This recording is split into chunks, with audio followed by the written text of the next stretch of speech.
اهلا بيكم في قناتي. هنكمل اكلاتنا المصرية. النهاردة هنشوف الطريقة ازاي نعمل بيها البصل.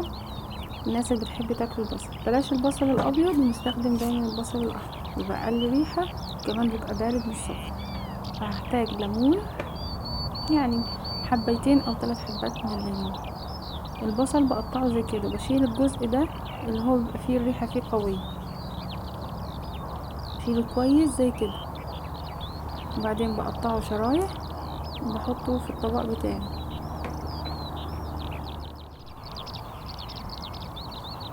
بنجيب الليمون وبنعصره كويس على البصل.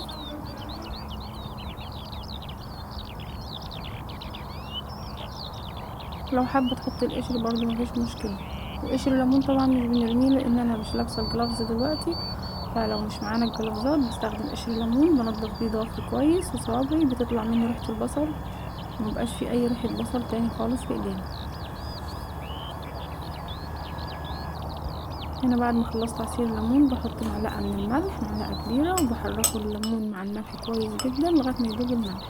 بعد ما بيدوب الملح بنجيب نضيف عليه خل صافي، منحطش ولا نقطة مية لغاية ما البصل يبقى كله متغطي تماما بالخل. بقلبهم واسيبهم 5 دقايق بالظبط او 10 دقايق وبس كده. وبعدين بقدمه، مبقاش فيه اي ريحة خالص تماما في البق من ريحة البصل.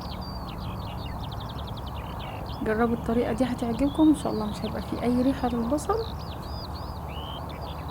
ان شاء الله هتدعوني. سلام.